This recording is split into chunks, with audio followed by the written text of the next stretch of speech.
Hello my dear students, welcome back to my YouTube channel English सीखे। Guys I hope आप लोग अच्छे होंगे और अच्छे से मेरे वीडियोस को देख करके अपनी इंग्लिश को इम्प्रूव कर रहे होंगे।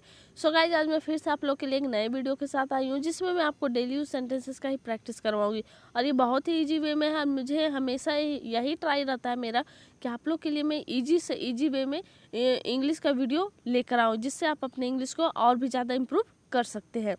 तो चलिए गाइज आज का पहला सेंटेंस स्टार्ट करते हैं, लेकिन उससे पहले मैं डॉट क्लियर कर देना चाहती हूँ कि अगर आपको किसी भी तरह से वीडियो में कोई भी सेंटेंस में प्रॉब्लम होती है समझने में या किसी वर्ड में प्रॉब्लम होती है तो बेहिचक मेरे वीडियो के कमेंट बॉक्स में कमेंट कीजिए अपने क्वेश्चंस को, मैं आपके आंसर के साथ रिप्लाई जरूर करूँगी। तो चलिए आज का पहला सेंटेंस स्टार्ट करते हैं। मुझे तुमसे क्यों बात करना चाहिए। ये सेजल का रोल किए है अनुष्का। सो बोल रही है मुझे तुमसे क्यों बात करना चाहिए। Why should I talk to you, why should I talk to you. Guys जब हमसे कोई बोलता है बात करो मुझसे, दैट टाइम हम बोलते हैं मुझे तुमसे क्यों बात करना चाहिए। तो इंग्लिश में इस तरह से बोल सकते हैं why should I talk to you, why should I talk to you. मुझे लगता है कि अब मुझे यहाँ से जाना चाहिए। I think I should leave now, I think I should leave now.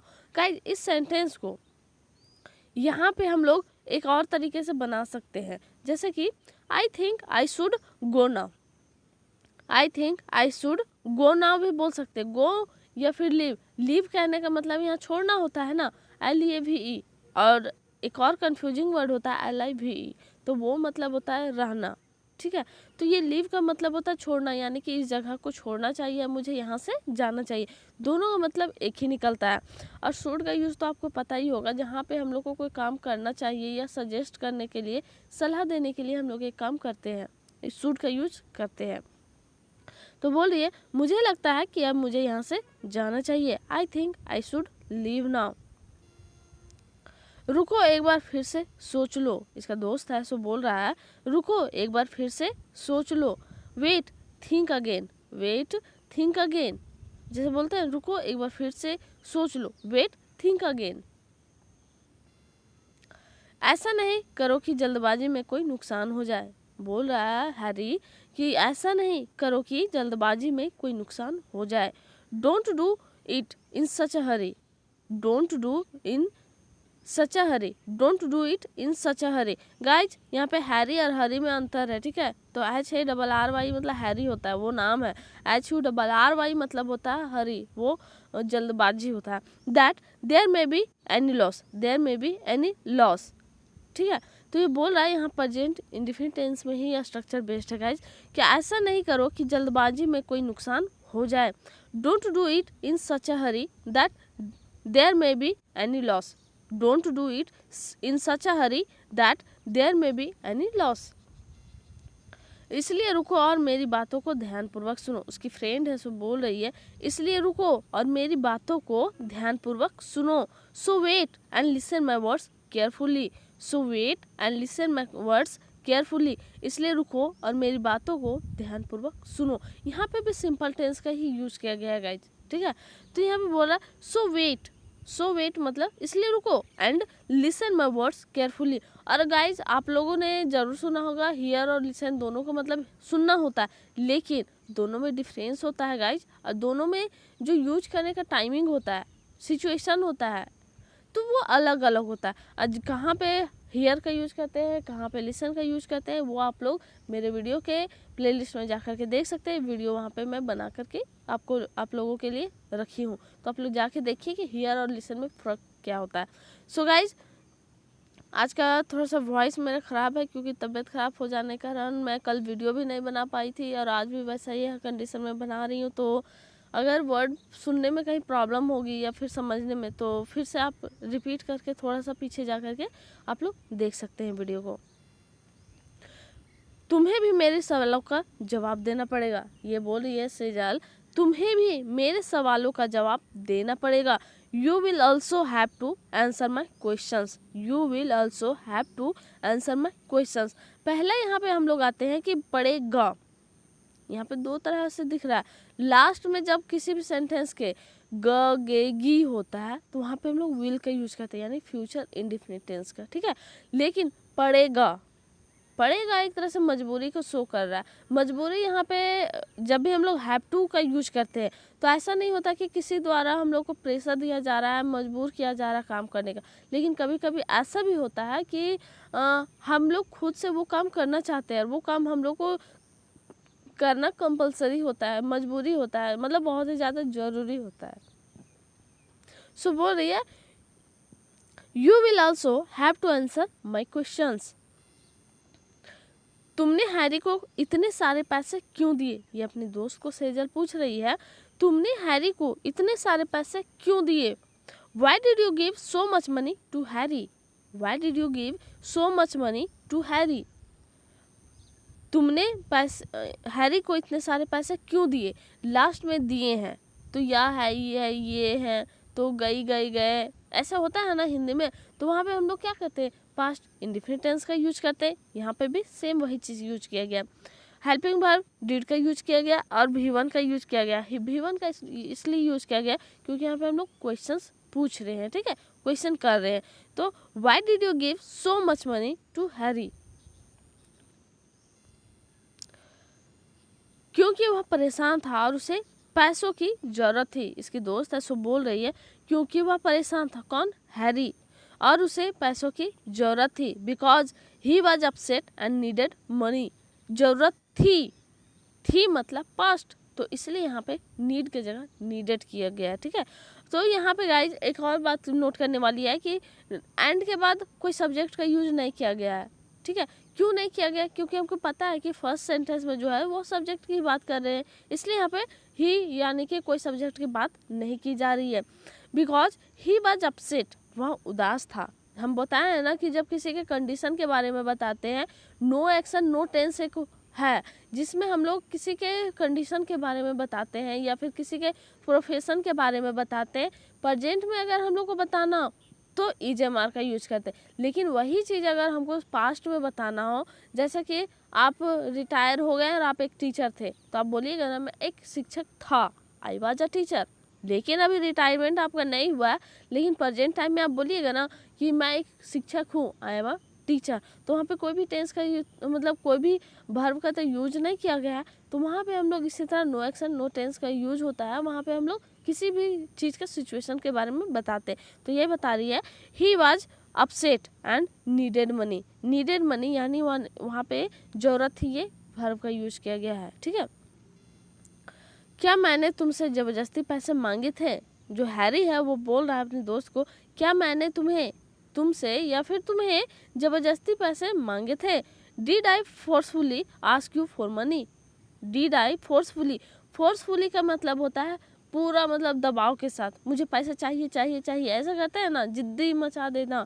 जैसे हम लोग पेरेंट्स के साथ करते हैं, फोर्सफुली लेते हैं कभी कभी, मुझे चाहिए तो चाहिए, ये खिलौना या फिर ये कपड़ा, ये फ़ोन मुझे चाहिए तो चाहिए। तो इसी तरह से यहाँ पर फोर्सफुली का यूज करना होता है।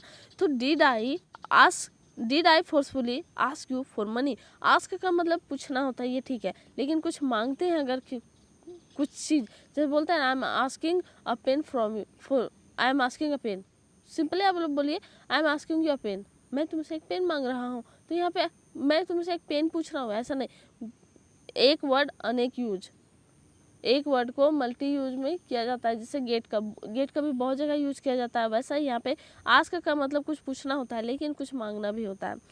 Did I forcefully ask you for money? नहीं, लेकिन तुम बोले थे कि मुझे पैसों की बहुत ज़्यादा ज़रूरत है, ये बोल दिए उसके दोस्त। No but you said that you need money very much. नहीं, लेकिन तुम बोले थे, यहाँ पे फिर से क्या आ रहा है, पास्ट इंडेफिनिट टेंस का यूज किया। बट यू सेड यानी कि से का वर्ब टू सेड बना है, दैट तुम्हें पैसों की बहुत ज़्यादा ज़रूरत है, that you need money very much, you need money very much. यहाँ पे नीड के जगह पे नीडेड क्यों नहीं यूज किया गया है? क्यों? क्योंकि यहाँ पे ज़रूरत है, ठीक है। तो यहाँ पे नीड मनी वेरी मच। सुनो, जब मेरे पास पैसे होंगे तो मैं तुम्हें वापस कर दूंगी। सेजल बोल रही है कि सुनो, मेरे पास जब पैसे होंगे मैं तुम्हें वापस कर दूंगी। Listen, when I will have the money, I will return to you. I will return it to you या फिर I will return to you, ऐसे भी आप बोल सकते हैं I will return to you या फिर I will return it to you.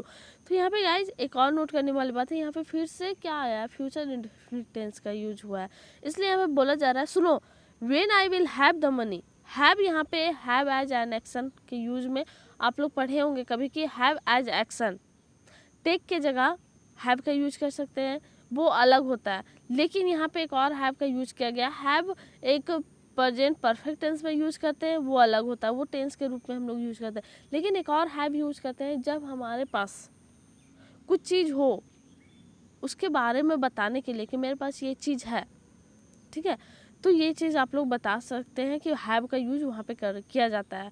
When I will have the money I will return it to you. Sejal तुम्हें यहाँ इतनी जोर जोर से बात नहीं करना चाहिए। Sejal you should not talk so loudly here. Harry बोल रहा है सेजल तुम्हें यहाँ इतनी जोर जोर से बात नहीं करना चाहिए या फिर इतनी जोर से यहाँ बात नहीं करना चाहिए। Sejal you should not talk so loudly here. Sejal you should not talk so loudly here. So guys मैं आप लोग के लिए आज फिर से प्रैक्टिस के लिए 3 क्वेश्चंस लाई हूँ। सो आई होप कि आप लोग प्रैक्टिस कीजिएगा और अपने इंग्लिश को इम्प्रूव कर रहे हैं। सो आप लोग कीप प्रैक्टिसिंग एंड बहुत कोई प्रैक्टिस करते हैं और बहुत को नहीं करते हैं। सो जो नहीं करते उन लोग भी कीजिए और जो करते हैं so thank you so much, और वीडियो को लास्ट तक ज़रूर देखें। देखो सभी लोग हमारी ओर देख रहे हैं। हैरी बोल रहा है देखो सभी लोग हमारी तरफ देख रहे हैं। Look everyone is looking at us. Look everyone is looking at us. So guys एक और बात यहाँ पे है कि लुक और सी दोनों का मीनिंग क्या होता है, हिंदी में देखना होता है, लेकिन दोनों का डिफरेंस यूज होता है। और इसके बारे में मैं भी इसके बारे में भी मैं वीडियो बना करके अपलोड की हूँ। सो आप लोग वो भी देख सकते हैं कि लुक का यूज कहाँ करते हैं और सी का यूज कहाँ करते हैं, और साथ ही साथ एक और प्रेफरेंस है कि वॉच का यूज कहाँ पे कर सकते हैं। लुक वॉच एंड सी ये तीनों का डिफरेंस होता है और हिंदी मीनिंग सेम होगा लेकिन यूज करने का सिचुएशन वो अलग अलग होता है। कहाँ पे होता है वो आप लोग जाकर देख सकते हैं। सो बोला जा रहा है यहाँ पे देखो सभी लोग हमारी ओर देख रहे हैं। Look everyone is looking at us. Harry सुनो तुम्हें मेरी सारी बातें माननी पड़ेगी। Listen Harry. सेजल बोलिए listen Harry you have to obey everything I say. मतलब या फिर ऐसे बोल सकते हैं लिसन हैरी यू विल, यहाँ पे माननी पड़ेगी, ठीक है। अगर हम लॉन्ग टर्म के लिए यूज करते हैं, अगर शॉर्ट में हम लोग बोलते हैं ना जो मैं बोलूँगा तुम्हें बात माननी पड़ेगी, यहाँ पे हम लोग शॉर्ट में हैव का यूज सिर्फ कर देते हैं, विल का ना करते हैं तो कोई बात नहीं। लेकिन कुछ लॉन्ग टर्म के लिए अगर हम बात करते हैं तो वहाँ पे विल का यूज करना होगा। जैसे कि यहाँ पे बोलेंगे listen Harry you will have to obey everything I say, यानी कि जो मैं बोलूँगी या फिर मेरी बातों को सबको मानना पड़ेगा। Listen Harry you will have to obey everything I say. पता है सेजल मैं तुम्हें दुनिया की सारी खुशियाँ देना चाहता हूँ। ये बोल रहा है पता है सेजल मैं तुम्हें दुनिया की सारी खुशियाँ देना चाहता हूँ। Sejal you know I want to give you all the happiness in the world. Sejal you know I want to give you all the happiness in the world. एक बात हमें माननी पड़ेगी कि तुम बहुत बुद्धिमान हो। हैरी बोल रहा है सेजल को one thing we will have to admit that. One thing we will have to admit बोल सकते हैं या फिर एक्सेप्ट भी बोल सकते हैं, ठीक है। That you are very intelligent, कि तुम बहुत बुद्धिमान हो, या फिर यहाँ पे इस तरह से भी बोल सकते हैं यू आर वेरी स्मार्ट, ऐसा भी बोल सकते हैं। One thing we will have to admit that you are very intelligent. तुम्हारे कारण आज मैं उस लड़की से बच पाया हूँ। ये हैरी बोल रहा है because of you today I have escaped from this girl. जैसे बच पाया हूँ या बच कर निकल पाया हूँ, ऐसा हम लोग बोलते हैं ना, तो वहाँ पे एस्केप का यूज करते हैं। Because of you today I have escaped from this girl. यहाँ पे गाइज प्रेजेंट परफेक्ट टेंस का यूज किया गया है, ठीक है, इसलिए हैव का यूज किया गया प्लस वर्ब 3 का। Because of you today I have escaped from this girl. जैसे बोलते हैं ना या है, ई है, ये है, तो वहाँ पे हम लोग क्या यूज करते हैं प्रेजेंट परफेक्ट टेंस का, ठीक है। अगली बार कुछ भी करने से पहले कृपया मुझसे एक बार पूछ लेना, ऐसे बोल रही है Sejal next time before doing anything, अगली बार कुछ करने से पहले बोलते हैं ना, next time before doing anything please ask me once, please ask me once, यहाँ पे जैसे आस्क का मतलब पूछने के बारे में यूज किया गया। अगली बार कुछ भी करने से पहले कृपया मुझसे एक बार पूछ लेना। Next time before doing anything please ask me once, मैं एक बार नहीं 10 बार पूछ लूँगा, ऐसे बोला I will ask not once but 10 times, ऐसे बोला मैं एक बार नहीं 10 बार पूछ लूँगा, I will ask not once but 10 times.